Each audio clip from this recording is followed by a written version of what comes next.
There should always be hope. That's because without hope we just fall down and die. That's where suicide comes from and other things like that. We have to have hope. So the best hope that I could possibly give you is that uh, my life is joined by a spiritual aspect that you don't understand, and that's the end of that. Uh, I can't, prove it. Nonetheless, what mental health is based upon what you want, because what you want is humanity turns life into a game, and in a game you have winners and losers, and in a game you want what you want and can't get it and so on, and the end result of that is that if you are a loser in the game, you think that the world is coming to an end, your world is coming to an end, and you blame the others and want revenge and seek hate and so on. So the basic mental health reality is that you need to stop wanting. If you stop wanting whatever it is that you want or don't want, then life is not a game. And if life is not a game, then you're not a loser or a winner. And the reality of our existence here on earth is about life.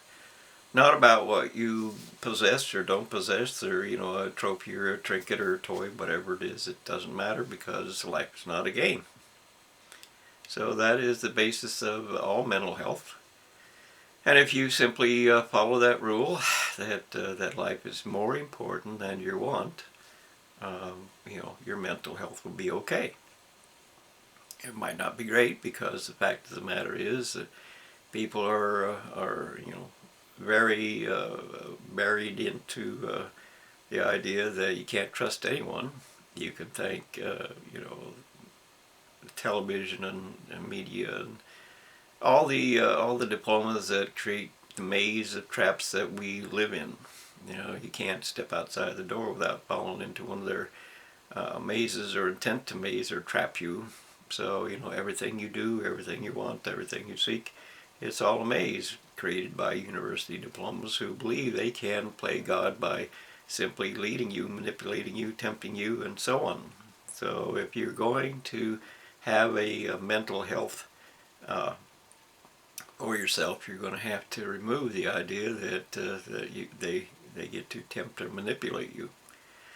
And that just means that you can't let society itself, you can't let humanity itself decide what it is that what is true for you. You can't just believe whatever it is they tell you to believe, which of course is completely the opposite of what the cult of university is God does. And all their believers and all their followers, as with COVID, proved without doubt that all they have to do is tell you something, manipulate something, tempt you with something, make you fear something, and you'll follow down and worship them, as you did with COVID. Giving them $60 trillion or $6 trillion, which is $60,000 for each and every one of 100 million people, and that was just the first wave. They own you. You are their slave. And that's just the facts of it. And of course that's what all religion basically wants.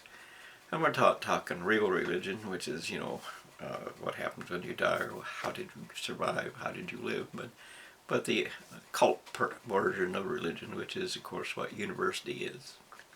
They indoctrinate you to make you believe that they are somehow God and somehow you're not. But of course they're just former classmates, and they're not God at all. They just have a way with fancier words, and they create where one word would do, they create 50, so that you can't attack them. They can attack you with 50 words, but all you have is one word, because one word is all that you need. So if you want mental health, stop being a cult. Stop believing whatever you're told, and seek the evidence of what is or is not true.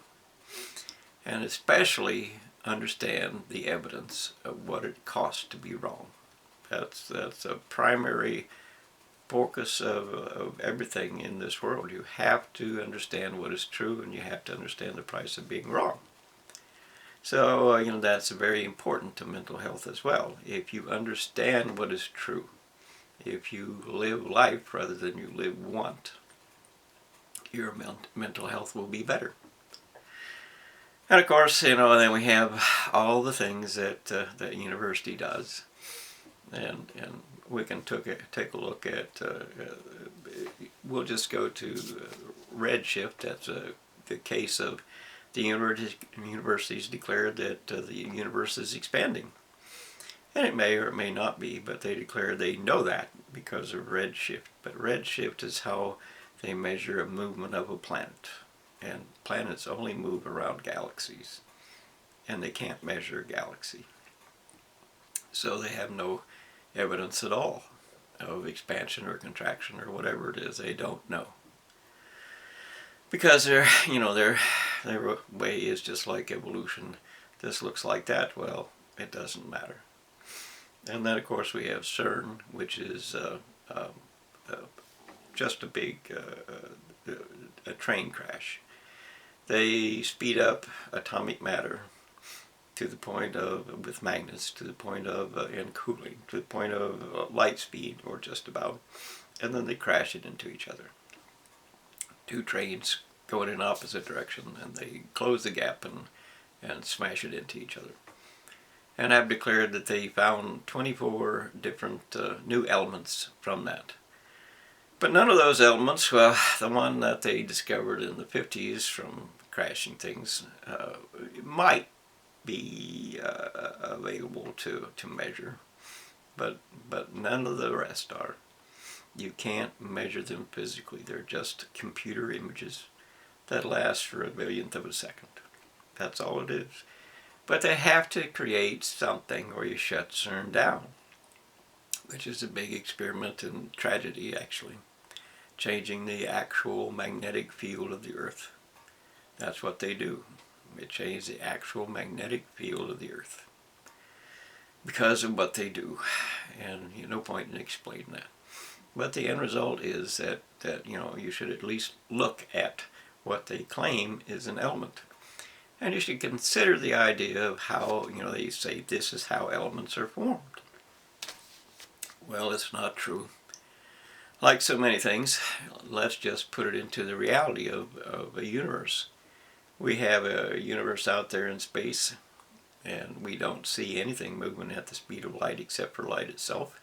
How is it that they get mass to the speed of light, and how is it they crash two things coming in the absolute opposite direction into a mass, into an explosion that simply doesn't exist?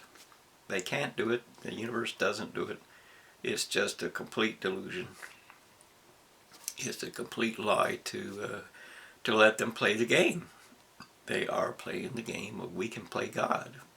That's what they do. That's all they do. They don't do anything else. They don't provide anything else. They don't do anything else. Same as the people who want to claim fusion. They don't help you.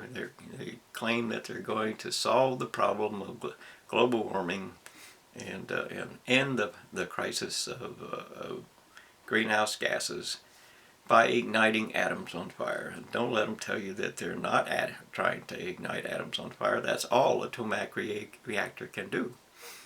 And they're doing the same thing with the lasers at Lawrence Livermore Laboratories in San Francisco, which is another extremely dangerous machine. They cannot do that without endangering the world. Once you ignite atoms on fire, it's a self-sustaining plasma. It is a self-sustaining plasma. And that means it can't be put out. There's nothing on Earth that can put it out because everything on Earth is fuel. And of course, you don't understand that because you don't want to understand that. And fear runs this world. You have a fear of change, which is, of course, what I suggest to you, that is absolutely necessary to keep this world alive. You must change, and you don't want to change, so you just believe whatever you want and ignore everything and say it doesn't exist. But it does exist. all the things that are a crisis to us, all the things that are extinction level events, all of the things that we need to have for our own survival to exist are being destroyed by humanity. It's not a case of, God is punishing us or something. There is no such thing. You are the one that created the problems. You are the one that solves the problems, or you are the ones that go extinct because of what you did do. That's the fact of life. You're extinct because of what you did do. So there's nothing sane about any of that. There's nothing sane about trying to ignite atoms on fire, and that is what they're doing. There isn't any doubt. There isn't any, there's enormous cover-ups and fantasies and delusions, but the end result is they're trying to ignite atoms on fire just like the sun. That is how the sun works. And we know that because we know that fusion, or not fusion, but atomic energy can and actually does, in fact, heat our solar system, heat our world with radiation. And it does separate the two energies of atomic balance, which is, one is pushing and one is pulling, and the pull creates the solar gravity that we know exists. So, we have to learn to accept the idea that life is not a game. Life is very important to us. Who among you is going to lay down and die today on purpose? A darn few. And that's a good thing, because you're not insane. It takes a little bit of insanity to do that. Or it takes a life that has no hope at all. Both of those will work. But you have to recognize that happiness is not a state of mind. It's a reality of living. And living requires that there should be life around you, so that you can experience what is love, and hopefully not hate. But people turn that into a game because they want what they want rather than what they can have. And my life is not surrounded by love by any means. So, and the consequence of that is that you don't believe in truth. You want to avoid it. You fear the consequences of telling the leaders of this nation in particular that we have to remove the promises of money that do not exist. We have to go back to reality. And nobody wants to go back to reality. You like the lies, you like the bribes, you like the no consequences for us. And why would you not? I mean, why not? But the unfortunate part of that is you're insane, because you can't just wish truth away. Truth is truth. And lies are lies, and you have to accept the fact that truth is going to determine what the future will be. So, no matter what you believe, no matter what you want to believe, it doesn't matter. Truth is truth, and truth will decide what the future will be. And your truth has no hope in it. So I'm telling you that, there is a spiritual side in my life that even though I cannot describe to you as predicted in Revelations, and no matter what you believe about that, the end result is that maybe there is a force that will intervene for us. I hope so. I don't know, because you don't seem to be able. So if you're not able, then we just actually do have to have some kind of outside intervention. And that might be that the super volcano at Yellowstone might erupt. That would change a lot of things. But without people making changes, universities hold all kinds of biological weapons. Leaders hold all kinds of nuclear weapons. Terrorists think, there are more weapons around.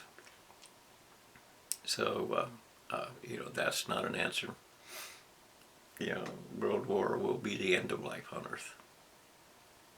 Not because I say so, because the evidence is real. The evidence is real. We have to accept the foundation of world law. We, the world, demand this from you, our leaders. We, the world. You have to accomplish that in order to keep this world, going. It's not a game. Lots of things are not a game, and unfortunately, you are unable to live a true life unless you remove the lies.